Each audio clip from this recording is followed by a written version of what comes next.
마가복음 12장 35절에서 44절 말씀.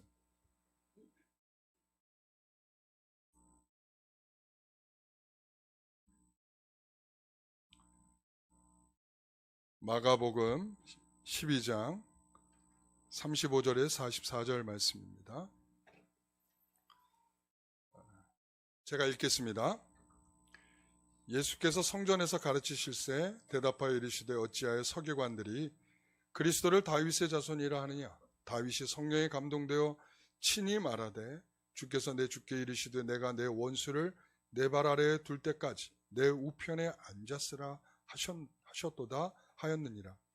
다윗이 그리스도를 주라 하였은즉 어찌 그의 자손이 되겠느냐 하시니 많은 사람들이 즐겁게 듣더라. 예수께서 가르치실 때에 이르시되 긴 옷을 입고 다니는 것과 시장에서 문안 받는 것과 회당의 높은 자리와 잔치의 윗자리를 원하는 서기관들을 삼가라. 그들은 과부의 가산을 삼키며 외식으로 길게 기도하는 자니 그 받는 판결이 더욱 중하리라 하시니라. 예수께서 헌금함을 대하여 앉으사 무리가 어떻게 헌금함에 돈 넣는가를 보실새 여러 부자는 많이 넣는데 한 가난한 과부는 와서 2렙돈 곧 한 고드란트를 넣는지라. 예수께서 제자들을 불러다가 이르시되 내가 진실로 너희에게 이르노니 이 가난한 과부는 헌금함에 넣는 모든 사람보다 많이 넣었도다. 그들은 다 그 풍족한 중에서 넣었거니와 이 과부는 그 가난한 중에서 자기의 모든 소유 곧 생활비 전부를 넣었느니라 하시니라. 아멘. 오늘 말씀의 제목은 보이는 외식과 보이지 않는 헌신이라는 제목으로 말씀을 함께 나누도록 하겠습니다.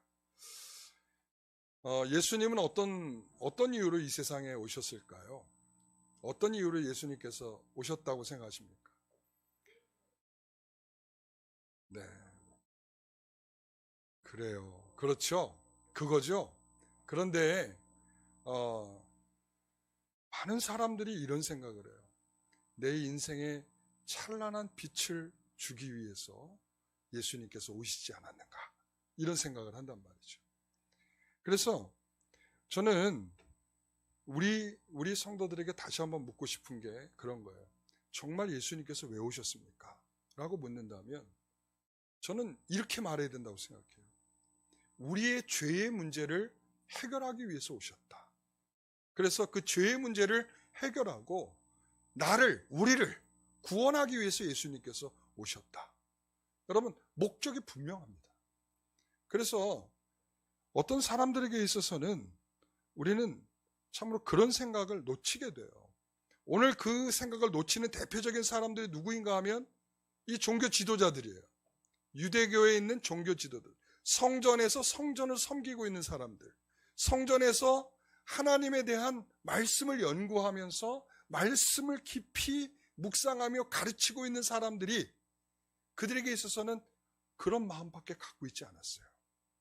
나를 구원하기 위해서 오시는 메시아, 이런 생각보다는 그들에게 있어서는 자신들의 찬란한 인생을 비추기 위한 그런 능력의 주로서 오실 것을 기대했단 말이죠. 그래서 그들에게 있어서는 어떤 삶의 형태에 지금 있었냐면 그들은 이 식민지의 상태에 있었어요. 로마로부터.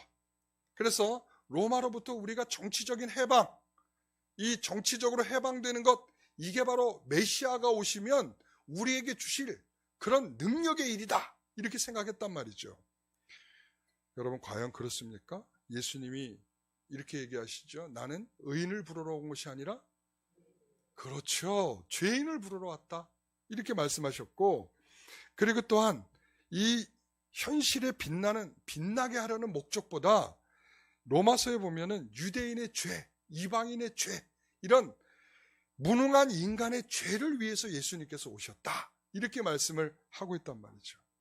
자, 그러면서 우리가 오늘 이제 이 본문으로 들어오는 거예요.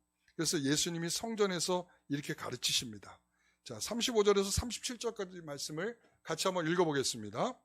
예수께서 성전에서 가르치실새 대답하여 이르시되 어찌하여 서기관들이 그리스도를 다윗의 자손이라 하느냐. 다윗이 성령에 감동되어 친히 말하되 주께서 내 주께 이르시되 내가 내 원수를 내 발 아래에 둘 때까지 내 우편에 앉았으라 하셨도다 하였느니라. 다윗이 그리스도를 주라 하였은즉 어찌 그의 자손이 되겠느냐 하시니 많은 사람들이 즐겁게 듣더라. 아멘. 하나님께서 다윗에게 주시는 특별한 은혜가 있었어요. 그게 뭔가 하면 자신의 후손으로 오실 예수 그리스도 메시아에 대하여 누군지는 아직 정확하게 알 수는 없지만 그러나 그분은 나의 주이십니다 라는 고백을 한다는 거예요. 자기의 후손이에요. 다윗의 후손으로 태어날 누군가에게 그가 고백하기를 나의 주이십니다 라고 고백한다는 거예요. 여기서 나의 주라고 하는 것은 우리가 주인입니다 이 고백보다 더 훨씬 큰 뭐냐면 나의 하나님이십니다 라는 고백이에요. 내 후손으로 오실 그분인데 그분은 나에게 그렇게 명예를 주거나 우리에게 어떤 특별한 해방을 주거나 그런 것보다 우리의 주로서 죄에서 우리를 구원하실 주님으로서 오실 분이다 라고 하는 것을 분명히 고백했다는 것이죠. 그렇습니다. 이러한 것을 이해하지 못하고 있었던 당시의 종교 지도자들에게 성전에서 이 말씀을 가르치고 있었습니다. 자, 그럴 때 예수님께서 이제 구체적으로 두 사람에 대한 대조적인 예를 들어서 설명을 합니다.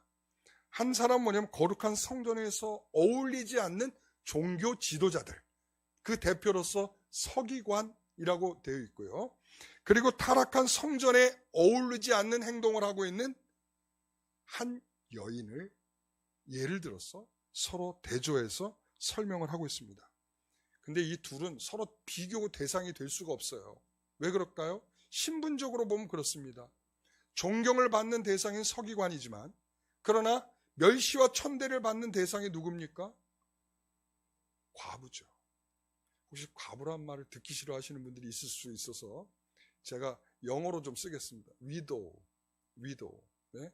과부 그러면 듣기 싫다는 분들이 좀 있어요. 네? 그래서 제가 widow라고 그러겠습니다. widow. 아시겠죠? 예.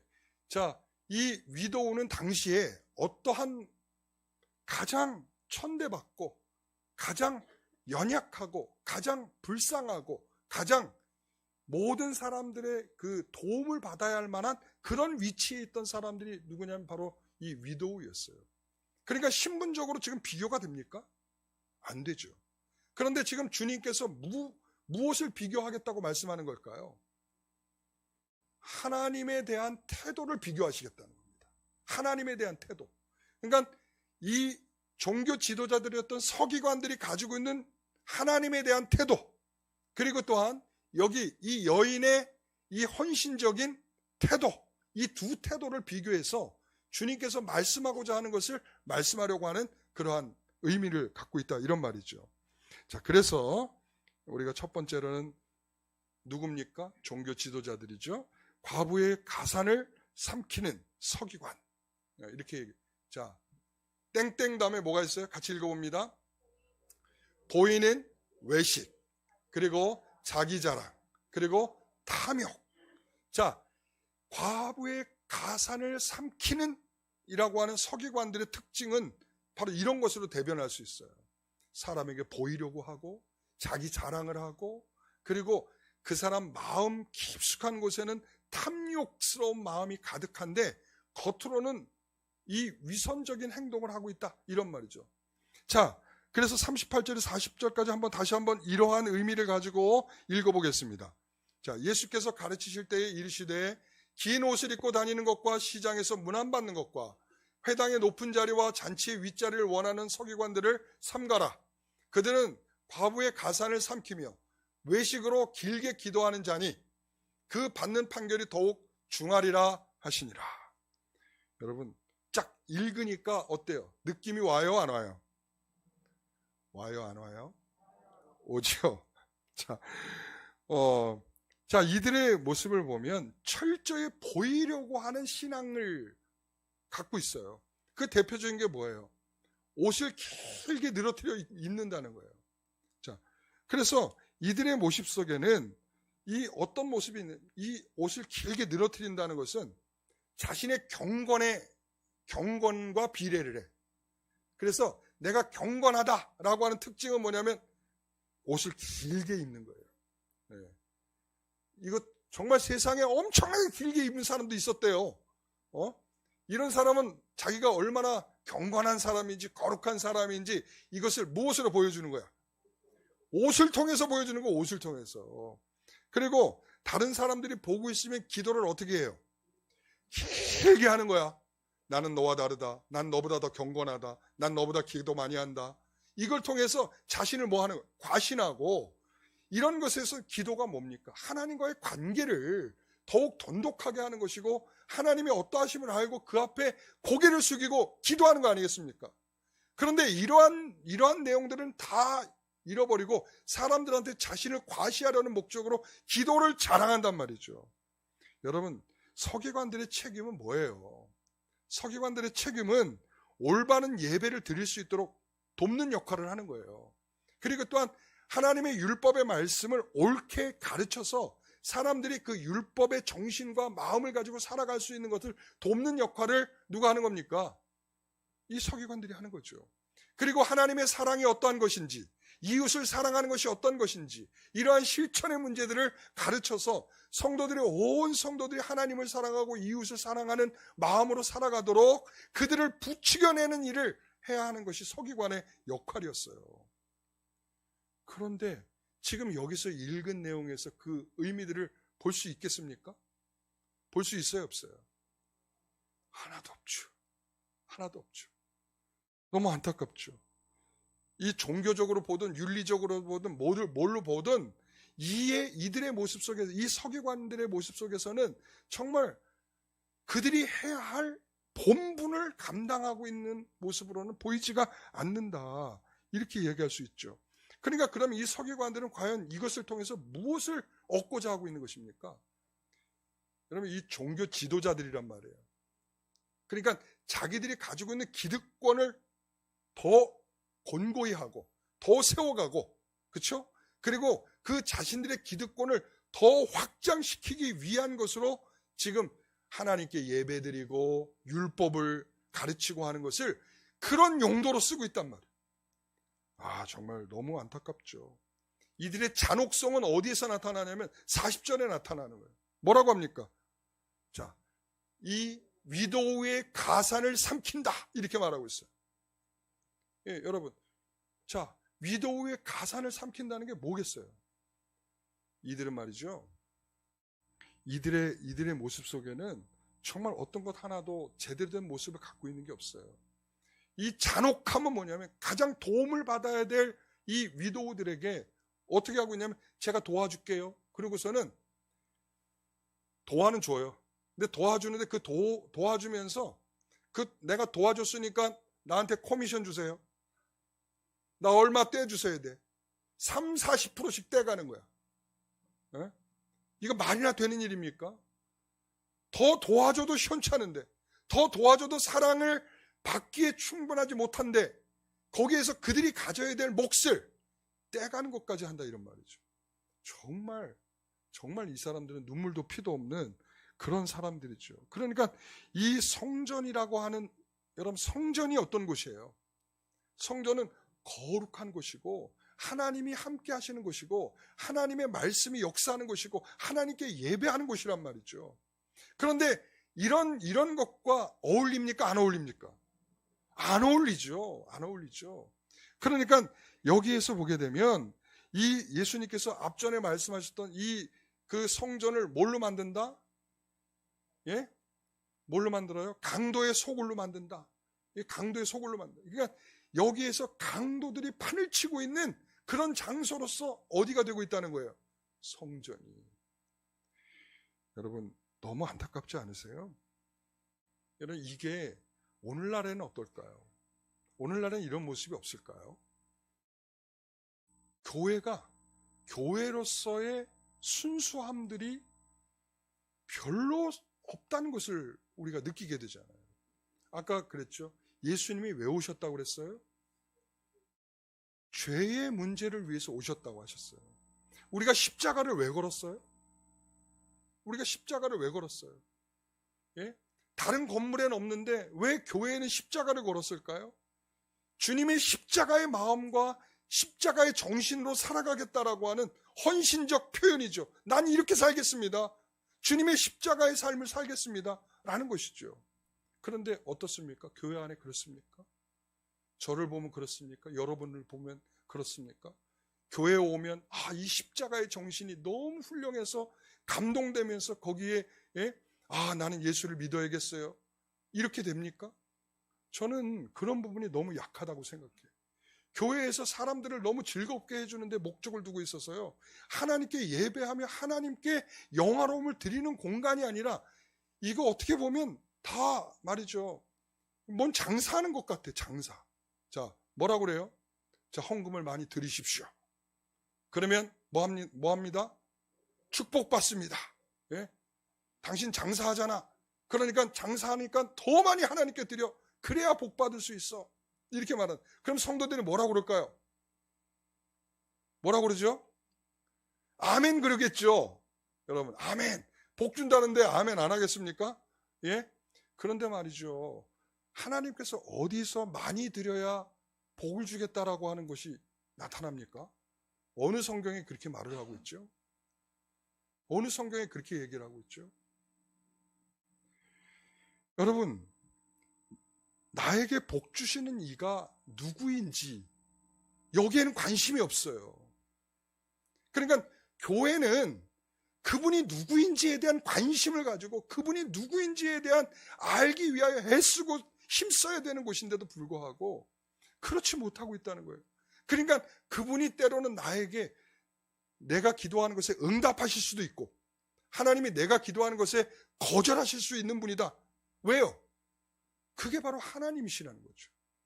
우리는 그런 것에 좀 더 분명해져야 됩니다.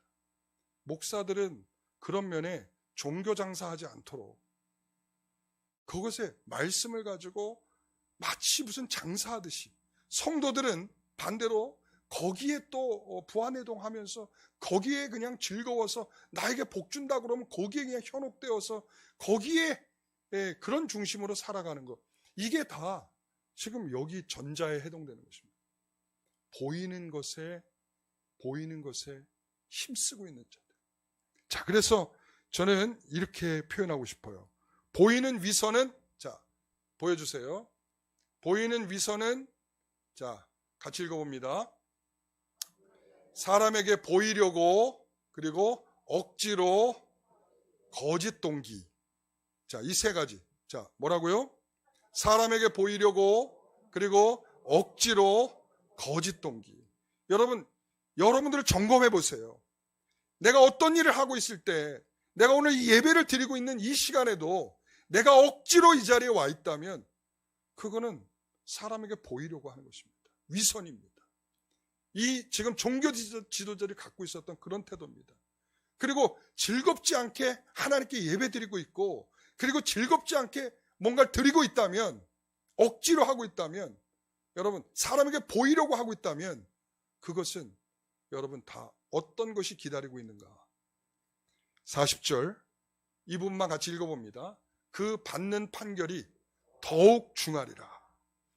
자, 이렇게 얘기하니까 무슨 말인지 잘 모르겠죠? 앞부분에서 보면 이렇게 말하고 있어요. 이런 종교 지도자들에게 이러한 심판이 있다라고 말씀하셨고, 이러한 성전, 이렇게 사용되고 있는 성전은 이와 같이 멸망하리라 말씀하고 있어요. 자, 어떻게 말하고 있냐면 무화과나무의 저주에서 뭐라고 얘기를 해요?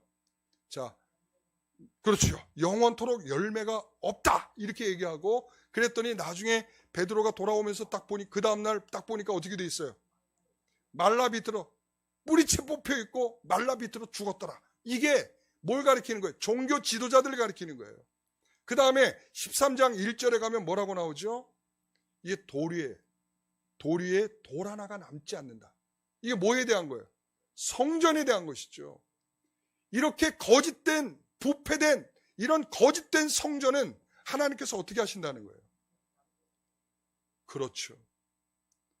오늘날 교회가 만약에 우리가 이런 목적, 하나님께서 우리에게 주시려고 하는 이 참된 목적을 잊어버리고 다른 목적으로 교회를 활용하고 다른 목적으로 예배드리고 다른 목적으로 우리가 서로 친교하고 있다면 하나님께서 거기에 대하여 분명히 심판하신다. 우리는 여기에 대한 주목할 점이 있다는 것입니다.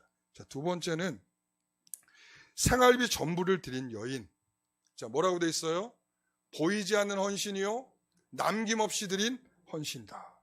자, 오늘 본문의 핵심 중에 하나는 뭐냐면 자기의 모든 소유를 전부 드린 가난한 이 위도우의 헌신적인 모습을 보여주고 있다는 거예요. 자, 이 헌신은 우리가 생각할 때 이렇게 생각하죠. 전부를 드렸다는 말에 우리는 좀 외면하고 싶어해. 하나님, 전부 드리고 우리는 어떻게 하죠? 우리 교회 와서 살아야 되나요? 우리 모 이단들은 다 그렇게 하잖아요. 그죠? 예? 다 하나님께 드린다고 하고 뭐한테 드린다고 탁 하고 난 다음에 그건 어떻게 해요? 그리고 그냥 집단 생활 하잖아. 이렇게 하라는 건가요? 우리가 이걸 헌금이라고 하는 것에 집중해서는 안 돼요. 이건 단순히 헌금에 대한 문제가 아니에요. 자, 여러분, 여기에서 이 헌신에는 예수님이 앞으로 가야 할 모습과 예수님의 십자가가 여러분 혹시 보이십니까? 이게 안 보이죠? 이게 안 보이면 안 돼. 왜 그런가 하면 이 여인은, 자 보세요. 위도우의 가산을 삼키는 기득권자들에 의해서 희생된 여인이라는 표현이에요. 여기서 전부를 드렸다는 것은 지금 이 전부를 누가 요구했겠어요? 기득권자들이 요구한 거야. 기득권자들이. 그러니까 여기에서 이 기득권자들이 요구한 것이기 때문에 거기에 뭐가 돼요? 희생되고 있는 모습으로 비춰지고 있는 거죠. 자, 앞으로 예수님께서 누구에게 희생됩니까? 이 종교 지도자들, 대제사장, 바리새인, 서기관들, 이 종교 지도자들에 의해서 어떻게 됩니까? 그래서 희생되는 어린 양이 되는 거 아니겠습니까? 또 이 여인은 자신의 모든 것을 남김없이 하나님께 헌신했습니다. 남김없이. 여기가 이게 생활부 전부라고 하는 의미는 남김없이라는 의미예요. 남김없이. 여기에서 우리 예수님은 어땠습니까? 우리 예수님의 희생과 죽음에는 남김없이가 있는 거예요. 피도, 그리고 자존심도, 그리고 사랑도, 긍휼의 마음도 남김없이 다 쏟아내시고 십자가에서 죽으셨잖아요. 바로 이런 헌신과 이러한 십자가가 이 여인을 통해서 우리에게 비춰지고 있는 것입니다. 대단한 것입니다. 왜 그렇습니까? 지금 누구도 못 알아듣고 있어. 성경과 함께 씨름하고 있는 종교 지도자들도 못 알아듣는 것을. 그리고 또한 예수님에게 3년 가까이 이 말씀을 들으면서 상세한 설명을 들었던 제자들도 못 알아듣는 일을 지금 누가 하고 있어요? 이 한 위도우가 하고 있다는 거예요. 저는 이 점에 너무 놀랍습니다. 여러분, 우리는 정말 이렇게 순수한 신앙적 마음이 필요한 것 같아요. 주님이 가시는 길이라면 우리가 가겠습니다 했을 때 그 길이 어떤 길이냐를 우리가 분명하게 헤아릴 줄 알아야죠. 자, 이제 41절에서 43절 말씀을 같이 한번 읽어보겠습니다. 예수께서 헌금함을 대하여 앉으사 무리가 어떻게 헌금함에 돈 넣는가를 보실세. 여러 부자는 많이 넣는데 한 가난한 과부는 와서 2렙돈 곧 한 고더란트를 넣는지라. 예수께서 제자들 부르다가 이르시되 내가 진실로 너에게 이르노니 이 가난한 과부는 헌금함에 넣는 모든 사람보다 많이 넣었도다. 자, 그들은 다 그 풍족한 중에서 넣었거니와 이 과부는 그 가난한 중에서 자기의 모든 소유 곧 생활비 전부를 넣었느니라. 아멘. 여러분, 아멘 잘 안 되시죠? 예수님께서 헌금함을 보고 계셨어요. 누가 어떻게 헌금을 하고 있나? 헌금함을 지켜보고 있었어. 그랬더니 여기에 두 부류의 사람이 있었어요. 하나는 뭐냐면 부자가 많은 물질로 하나님께 드리고 있는 거예요. 그리고 또 한쪽엔 한 여인인데 이 여인은 가난함에도 불구하고 주님께 자기 생활 전부라고 비춰지는 2렙돈이라고 지칭하고 있는 건 굉장히 적은 물질이에요. 근데 예수님은 그걸 다 이렇게 그 중심을 헤아리고 계시는 거죠. 너는 이 2렙돈으로 내 생활비 전부를 드리고 있구나. 지금 이렇게 주님은 보고 계시는 거죠. 여기서 우리는 이렇게 생활할 수 있는, 이렇게 생각할 수 있습니다. 예수께서 오신 이유는 남김없는 헌신을 위해서 오셨다고 했죠? 하나님은 예수님께 어떤 요구를 하는 것일까요? 어떤 요구를 하셨어요? 남김없는 헌신을 하라고 요구를 하고 계시는 거예요. 하나님은 우리 예수님께, 우리에게도 마찬가지입니다.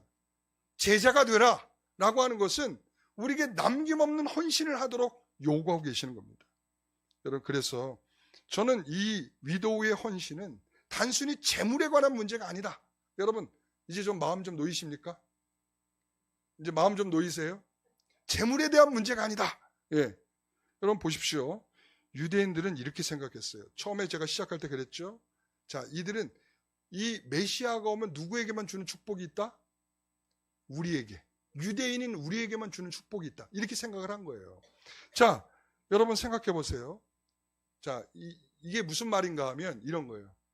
여러분, 요즘 아파트 저기 청약 넣고 계시는 분 있으세요?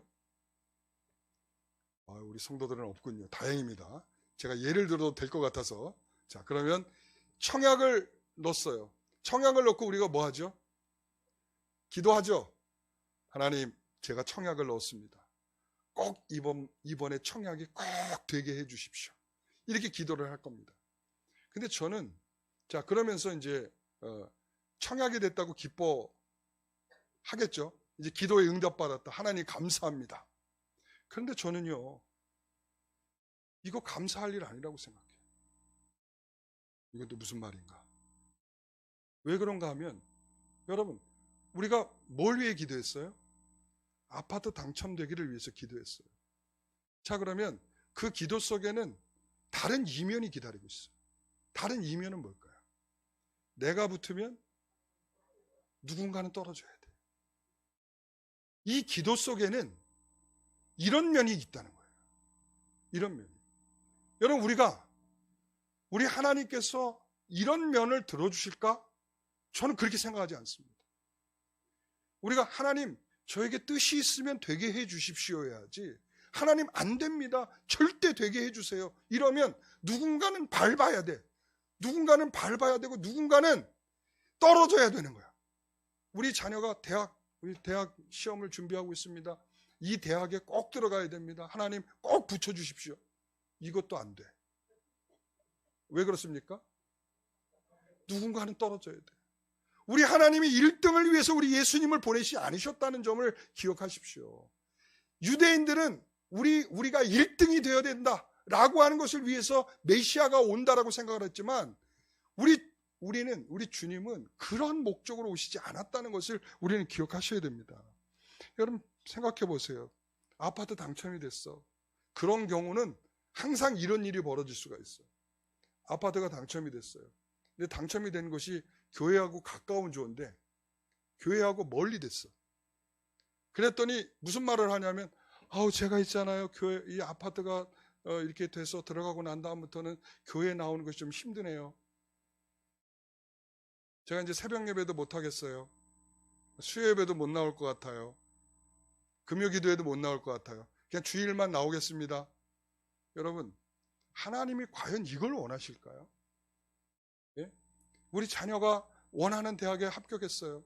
그런데 대학 생활을 너무 즐기느라고 이 친구가 이 교회를 안 나오기 시작하네. 하나님이 과연 이러한 대학을 원하실까요? 저는 그렇게 생각합니다. 하나님은 누군가를 밟고 네 기도가 들어지기를 하나님은 원하고 계시지 않다는 걸 여러분 기억하십시오. 이런 겁니다. 우리가 이런 이야기를 할 수가 있어요. 그 예수님께서 공생애를 시작하셨을 때 첫 번째 공생애의 스타트는 시험이었어요. 광야에서 시험을 받으셨어요. 3가지의 시험을 받으셨죠. 떡띠절. 그래서 3번째 시험이 바로 천하만국을 내가 너에게 줄 터이니 내게 절하라 그랬어요. 그랬을 때 예수님께서 알겠습니다, 내가 절하면 천하만국 줄 거죠, 이렇게 하시지 않았고 어떻게 하셨죠? 사탄아 물러가라. 그리고 뭐라고 하셨어요? 하나님만 경배하고 섬기라 이랬단 말이에요. 하나님만 경배하고 섬기라. 여러분, 이게 바로 남김없는 헌신이에요. 하나님만. 내가 천하 만국을 얻기 위해서 내 모든 것을 쓰는 게 아니라 뭘 위해서? 하나님께 영광을 돌리기 위해서 내 모든 것을 쓰겠습니다. 라는 고백이죠. 여러분, 이게 우리에게 필요한 거예요. 그래서 예수님께서 나 십자가 지러 갈 거다 라고 말씀하신 이후에 베드로가 뭐라고 그랬냐면 안 됩니다. 안 돼요. 여러분, 이거 굉장히 합리적인 답 아니겠습니까? 안 됩니다. 선생님은 우리 곁에 있으셔야죠. 그리고 선생님은 높아지셔야죠. 선생님은 우리에게 높은 위치에 하나의 어떤 그 위치에 올려주셔야죠. 우리를 부자 만들어줘야죠. 라고 하는 합리적인 생각에는 멀리 떨어져 있어. 그러니까 예수님께서 뭐라고 그래요? 뒤에서 얘기하신 것 같아요. 뒤에서 이제 베드로가 이제 뒤에서 얘기했더니 예수님께서 탁 뒤를 돌아보면서 째려보셨죠. 째려보고 뭐라고 얘기하셨을까요? 사탄아 물러가라 이랬어요. 여러분, 아니 베드로가 예수님 죽지 말라고 얘기하는데 사탄아 물러가라, 이게 무슨 말이겠어요? 지금 동일한 맥락이라는 거야. 뭐와? 천하 만국을 너에게 줄 테니 내게 절하라 라고 말했던 그 사탄의 음성과 예수님 절대 죽으시면 안 돼요 라고 하는 음성이 동일한 거라는 거예요. 그러니까 예수님이 죽지 마라 라고 하는 의미 속에는 거기에 뭐가 들어있는, 탐욕적인 마음이 들어있는 거야. 왜? 내가 예수님을 통해서 예수님을 업고 내가 좀 더 높아져야 되고, 내가 예수님을 업고 내가 좀 한미천 잡아야 되는데, 예수님 여기서 죽으면 내가 지금까지 3년 동안 고생한 거 어떻게 돼요? 말짱 꽝이죠. 그러니까 자기의 인생의 합리적인 답이 아닌 거야. 뭐가 합리적이어야 돼요? 예수님은 살아서 승승장구하시면서 영광을 가지고 우리에게 뭔가 한 끗은 내줘야 할 그런 분이 되어야 된다라는 생각을 하고 있는 거죠. 여러분, 우리는 이런 점에 눈여겨보셔야 됩니다. 그래서 교회에서 가장 중요한 게 뭡니까? 뭐예요? 예배죠. 기도죠.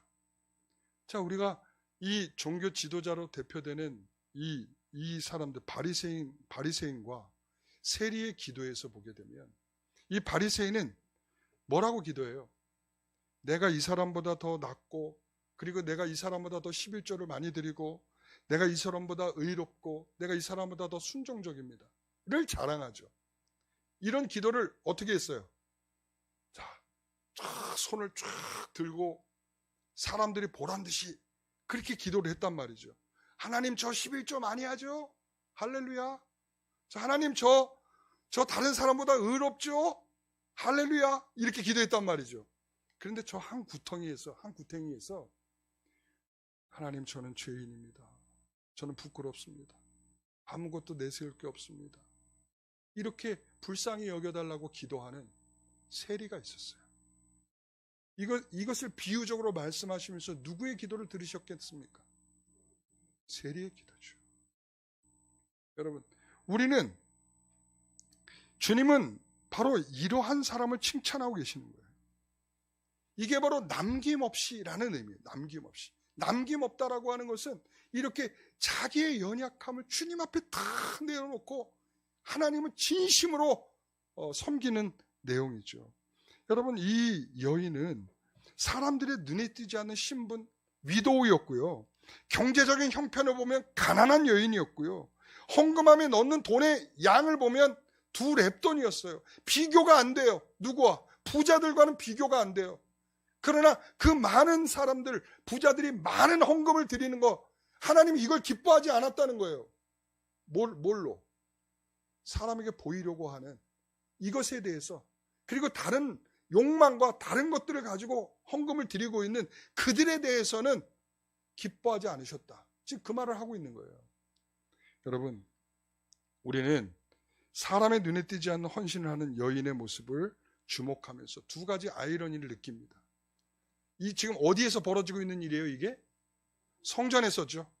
성전에서 벌어지고 있는 아이러니인데, 첫 번째 아이러니는 이거죠. 자, 이 성전인데 종교 지도자들이 성전답지 않게 만들고 있더라, 이거죠. 두 번째 아이러니 뭐냐면 이렇게 종교 지도자들이 엉망진창 만들고 부패하게 만드는 이 성전에 이와 같은 신앙을 가지고 있는 이런 위도우의 여인이 있더라라는 것이죠. 여러분, 그러니까 세상에 어떻다고 하면서 우리가 탓할 것이 아니라 여러분 스스로 뭐가 되셔야 됩니까? 빛이 되고 소금이 되라는 것입니다. 여러분, 사사시대의 그 암울한 시대 속에서 계속 죄가 반복되는 그 사이클 속에서 빛나는 여인이 있었어요. 누굽니까? 룻이에요. 룻. 여러분, 룻이라고 하는 여인이 빛나는 여인이었어요. 그리고 또한 종치고 있네요. 네. 네. 그리고 바벨론의 이 포로로 끌려갔을 때, 바벨론의 포로로 끌려갔을 때에 참담한, 다 빼앗겼죠. 성전도 무너지고 없고 다 무너지고 있는 이 나라에 하나님께서 누구를 남기셨어요? 다니엘과 세춘과 같이 믿음의 정조를 지키는 훌륭한 신자들을 남겨두셨어요. 하나님께서 그렇게 그런 사람들을 통하여 빛을 비치게 하시고 어두운 세상에 빛을 들여오게 하셨다는 말씀이죠. 오늘 우리는 이 여인의 모습에서 그것을 배웁니다. 그래서 이 여인의 모습에, 이 여인의 헌신 속에서 마가복음 8장 35절의 말씀 같이 읽어봅니다. 누구든지 자기 목숨을 구원하고자 하면 잃을 것이요, 누구든지 나와 복음을 위하여 자기 목숨을 잃으면 구원하리라. 아멘. 바로 이 여인의 마음에서, 이 여인의 헌신 속에는 저거를 보게 되는 거예요. 뭘 보게 돼요? 자, 이런 거죠. 누구든지 자기 목숨을 구원하고자 하면 잃을 것이요, 그리고 누구든지 나와 복음을 위하여 자기 목숨을 잃으면 구원하리라. 여러분, 그렇습니다. 이 보이지 않는 헌신은 이렇게 이야기할 수 있어요. 자, 같이 읽어봅니다. 보이지 않는 헌신은 믿음에서 나오는 남김없이 자발적, 기꺼이, 자기 부인, 이런 모습입니다. 여러분, 그래서 우리가 하나님 앞에 정말 자발적으로 하고 있는가? 우리가 예배를 드리면서 자발적으로 하고 있는가? 헌금을 자발적으로 하고 있는가? 섬김을 자발적으로 하고, 봉사를 자발적으로 하고 있는가? 기꺼이 즐거운 마음으로 하고 있는가? 그리고 자기 부인하듯이 주의 나라를 위해서 그 길을 걸어가는 성도로서 나를 부인하듯이 그렇게 할 수 있는가? 오늘 이게 정말 아름다운 하나님을 향한 헌신의 마음으로 드리고 있는 이 여인의 태도입니다. 오늘 나를 점검해 보세요. 어떤 단어에 내가 더 친숙한지, 억지로 여기에 친숙한지, 아니면 자발적으로 기꺼이 자기 부인에 익숙한지 우리 스스로 점검해 보시기 바랍니다. 기도하겠습니다. 하나님 아버지, 우리가 천국 가는 것이 무엇을 하여 가는 것이 아니지만 그 놀라운 은혜를 받았다라고 하는 의미가 우리의 삶의 태도로 나타나게 될 줄 믿습니다. 서기관은 스스로 구원을 받지 못했다고 생각하지 않았을 것입니다. 주님은 말합니다. 영원토록 열매가 없도록 하리라. 오늘 우리에게 그와 같은 말씀이 있지 않기를 소원합니다.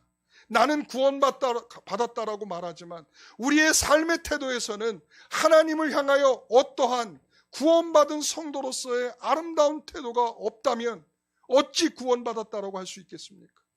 하나님께서 내게 주신 은혜가 크다면 그 받은 은혜로 인하여 나는 견딜 수 없는 기꺼이 자발적이고 자기 부인과 같은 남김없이 주님께 드리고자 하는 마음이 우리 가운데 있을 줄 믿습니다.